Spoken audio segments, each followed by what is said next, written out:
Ya, Assalamualaikum warahmatullahi wabarakatuh. Perkenalkan, nama saya Rafil Muhammad Alif dengan NIM 211351116. Di sini saya akan menjelaskan tentang bagaimana penginstalan dan menjalankan sebuah web menggunakan localhost dan PHP. Sebelumnya kita harus menginstal dulu XAMPP-nya untuk menjalankan PHP-nya ya. Ini bisa didapatkan di situs ini. Kemudian masuk ke download. Nah, nanti di sini tinggal disesuaikan saja. Sini ada untuk Windows, Linux, dan Mac OS. Untuk versinya juga bisa disesuaikan. Bisa menggunakan versi terbaru di sini. Lanjut, setelah itu kita bisa lakukan penginstalan. Penginstalannya pun penginstalan seperti aplikasi PC pada umumnya ya. Nah, untuk direktori penyimpanannya sendiri, di sini nanti akan dibuatkan folder XAMPP seperti ini. Nah, setelah terinstall, nanti untuk saran dari saya untuk penginstalannya, untuk foldernya itu jangan di local disk C, karena di local disk C itu biasanya size hard disknya relatif lebih kecil daripada secondary storage-nya. Saya sarankan usahakan untuk misalnya di secondary storage, karena jika akan membuat website nanti semua file-file yang diupload di XAMPP-nya itu akan masuk ke folder XAMPP dan di folder htdocs ini. Nah, lanjut,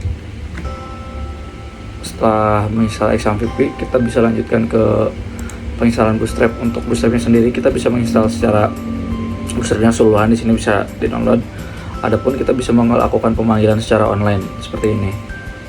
Nah, ini tinggal di copy paste saja ke nanti script kita yang membutuhkan Bootstrap-nya. Nah, jikalau kita melakukan metode download, nanti kita setelah mendownload ini kita masukkan ke dalam folder htdocs, karena di sini saya bukan membuat subfolder. Nah, di sini ada folder .ts, nanti tinggal di save saja di sini untuk file Bootstrap-nya. Selanjutnya, sebelum menjalankan semuanya, kita perlu menjalankan dulu si XAMPP-nya. Nah, di sini dijalankan XAMPP-nya control panel. Nanti kita perlu juga menjalankan modul Apache di sini. Di sini untuk menjalankan mengakses ininya PHP, kita perlu menjalankan modul Apache. Ini tinggal di klik start aja. Kita tunggu sampai di sininya hijau atau ada status running di sini. Nah, lanjut, untuk membukanya sendiri kita bisa ketikkan di sini localhost. Nah, localhost/dashboard ini akan otomatis ke redirect ke file htdocs ini. Nah, di sini akan langsung otomatis terakses ketika mengakses localhost. Karena saya sudah membuat subfolder UTS, maka di sini kita tinggal ketikkan UTS. Maka wait a minute. Nah, maaf, di sini kita ganti. Maka akan redirect ke folder UTS yang sudah kita buat. Lanjut, untuk login PHP. Sini, nah,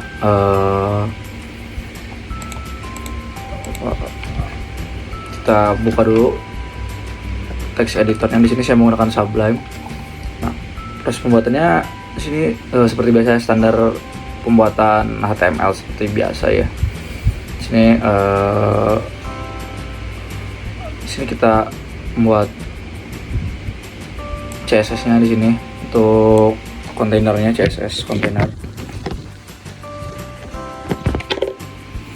Nah, di sini kita definisikan background colornya. Di sini kita menggunakan Hexadec CSS.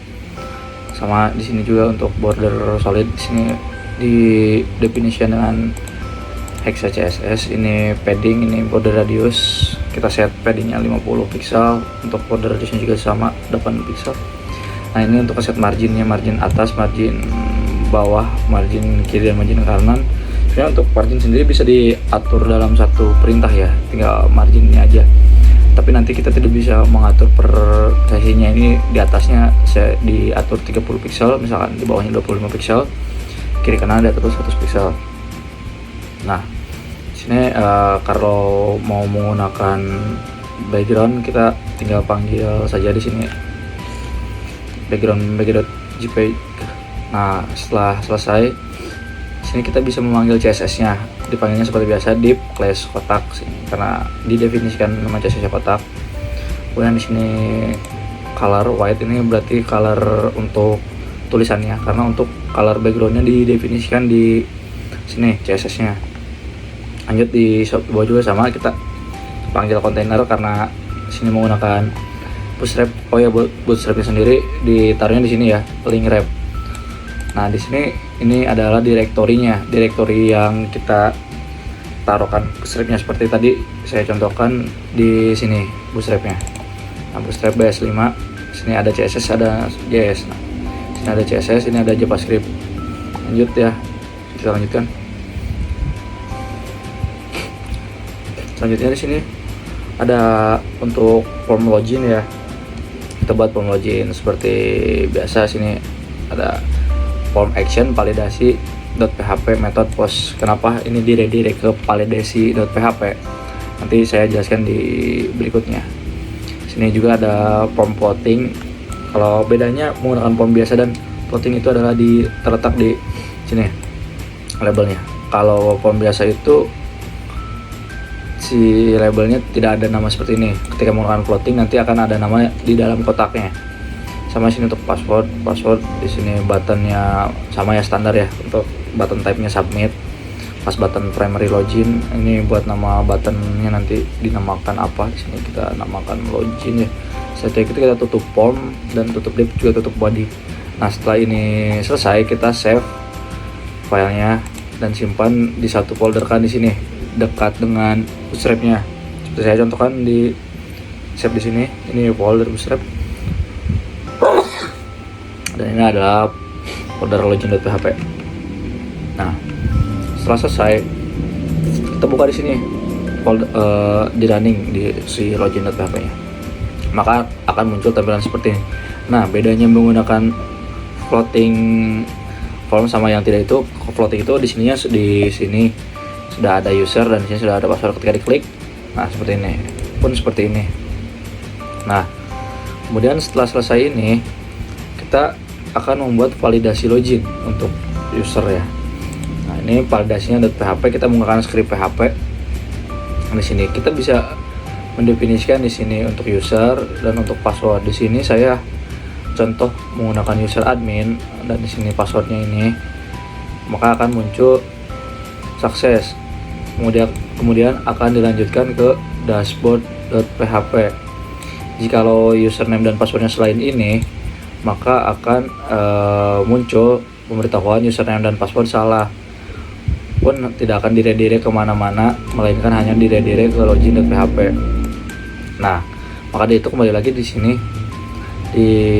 Kenapa di sini dilanjutkan form action validasi.php? Karena di sini untuk loginnya kita membutuhkan data dari sini validasi.php. Maka dari itu di sini kita meredirect formnya ke validasi.php. Untuk selanjutnya kita contohkan saja. Misal di sini usernya sama gitu, admin. Cuma untuk passwordnya berbeda. Misal di sini kita isi 1 2 3 4 5 6 7. Kita ketik login. Nah, kita tidak akan bisa melakukan login. Sedangkan ketika kita gunakan sesuai dengan validasi passwordnya, maka akan terredirect ke dashboard.php di sini. Nah,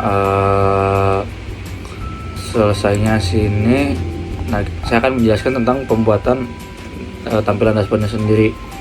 Sini seperti biasa kita lanjut ke sublemnya, kita buka di sini dashboard.php.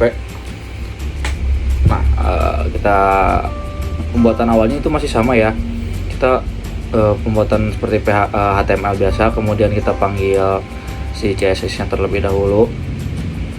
Nah, ntar kita buat seperti ini biar mudah menjelaskannya ya. Nah, untuk bisa menampilkan seperti ini, dashboard seperti ini. Nah, di sini kita gunakan container fluid. Backgroundnya itu background dark, Sini kalau kita ubah backgroundnya misalkan menjadi info, kita refresh di sini. maka warnanya juga akan berubah. Karena jadi BG itu adalah background. Untuk CSS sendiri warnanya itu terbatas ya. Sini warna presetnya terbatas. Kalau mau menggunakan warna yang lain bisa menggunakan tag hexadesimal. Lanjut untuk tampilan seperti ini ada namanya navbar, navigation bar. Navbar defaultnya itu seperti ini. Bentuknya horizontal ya. Sini kita bisa definisikan satu-satu. Untuk isinya sendiri seperti ini. Ada active, link dan disable seperti itu. Bisa diisikan bebas kok di sini. Nggak usah seperti ini. Misalkan di sini kita isikan tab 2. Save. Maka ketika kita refresh di sini, ini akan berubah menjadi tab 2. Selanjutnya sini ada carousel ya. Bentar. Wait. Nah, selanjutnya ada carousel. Fungsinya carousel itu untuk apa? Punya carousel itu untuk menampilkan gambar seperti ini. Nah, di sini itu sendiri kita panggil dulu agar rapi menggunakan kontainer. Di sini MT itu adalah margin top. Jadi jarak dari sini ke sininya itu berapa? Di sini margin topnya itu di set 5 ya. Untuk saya sendiri saya set 5. MB itu sendiri adalah margin bottom. Nah, margin bottom itu adalah dari sini ke sini. Nah, itu margin bottom. Jadi di sini di setnya MT dan MB. Nah, bedanya dengan tadi di sini itu kan marginnya top sama bottomnya right sama leftnya itu di setting ya. Sedangkan di sini tidak. Jadi left sama rightnya itu default ya. Di sini kita jelaskan definisikan ini carousel control close slide div. Nah, di sini ada scriptnya seperti ini. Ada label slide 1 type button. Nah, kenapa ada button type button? Agar muncul tombol seperti ini di pinggirnya. Nah, nanti agar bisa diklik untuk pindah-pindah gambar ya.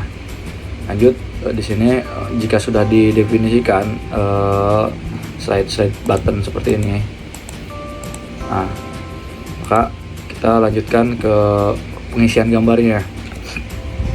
Nah, kita buat panggil div class lagi. Nah, kita di sini carousel. Sebenarnya ini namanya bebas ya, tapi nanti harus didefinisikan lagi di bawah. Jadi contohnya saya di sini menggunakan carousel inner. Setelah itu carousel item active. Itu item active itu buat tampilan awal. Nah, di sini saya isikan image src, image source itu 1.jpg. Nah, di mana harus menaruh semua image-nya itu? Semua image-nya itu harus ditaruh di satu folder yang sama.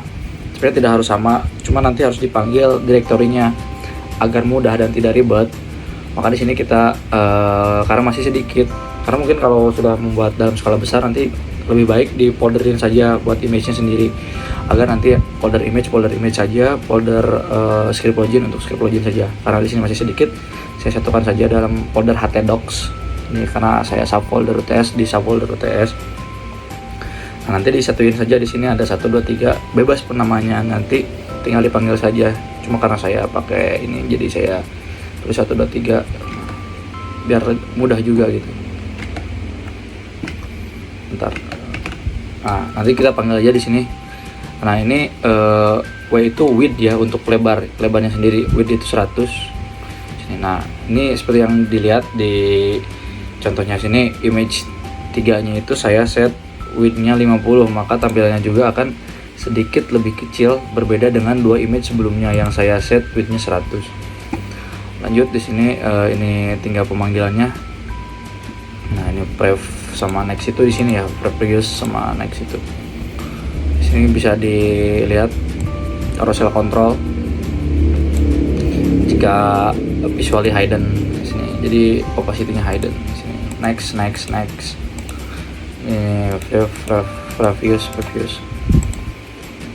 Nah, di sini saya coba lakukan pemanggilan JavaScript ya. Nah, di sini kita pakai kontainer lagi.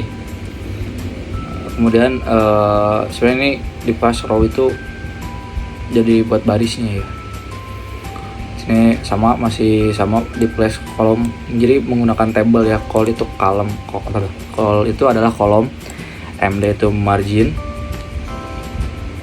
3 P yaitu padding, yaitu berarti berarti padding secara keseluruhan. Kemudian di sini kita bikin menu, button tab, button class, button info, text white, call, MD. Nah, untuk callnya sendiri itu kita bikin 12 di sini. Nah, kenapa button info di sini? Nah, button strip info, karena ini untuk meng-highlight seperti ini, jadi ada kotaknya. Kalau kita rubah ini misalkan menjadi warna yang lain, misalkan danger, maka tampilannya juga akan berubah menjadi merah. Kalau misalkan kita rubah juga ini menjadi misalkan warning, maka di sini juga tampilannya akan berubah menjadi warna kuning gitu. Lanjut, di sini ada tinggal diisikan saja nanti seperti apa di sini. Contohnya active link disable sama seperti di atas ya. Bisa ini juga diganti misalkan biodata. Maka di sini juga kan berubah menjadi biodata. Nah, setelahnya kita panggil lagi, membuat table baru di sini, kolom baru di sini. Mungkin tampilannya di sini menjadi seperti ini, nanti saya akan full tampilannya. Nah, kita bisa isikan data di sini. Nah, di sini kan H1 di sininya.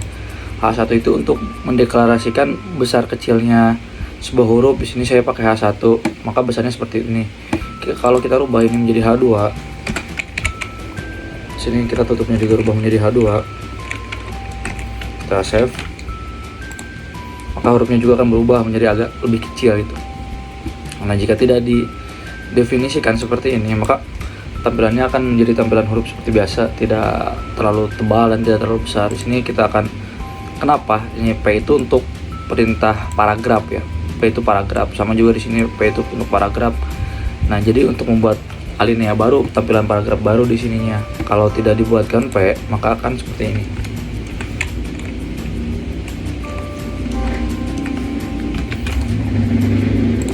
Nah, jadi langsung ke pinggir kalau tidak dibuat P itu. Kita refresh ini. Nah, selesai di sini. Untuk bagian bawah kontainer fluid ini, karena saya bagian tambahan bawahnya seperti ini. Ini bisa diisikan apa, bebas sih isi bawahnya. Untuk border bawahnya di sini karena saya pakai end of script. Misalkan untuk page selanjutnya kita di sini isikan next ya. Misalkan contoh untuk pengisian. Nah, di sini akan berubah next. Atau juga misalkan di sini kita bisa isikan apa, nama, copyright atau apa gitu, bisa bebas di sini ya. Nah, mungkin nanti kan saya bilang di sini dibuat kolom baru ya. Jika kalau ditampilkan penuh, nah jadi seperti ini. Jadi di sini menu, di sini biodata admin, sesuai yang diisikan, jadi berbeda gitu. Kalau tidak, nanti kalau tidak dibuat kolom baru, nanti di sini hanya akan nabrak ke bawah sini. Mungkin sekian penjelasan dari saya ya. Mohon maaf apabila kesalahan dan kurang dalam penjelasan. Wabillahi taufiq wal hidayah. Wassalamualaikum warahmatullahi wabarakatuh. Stop recording.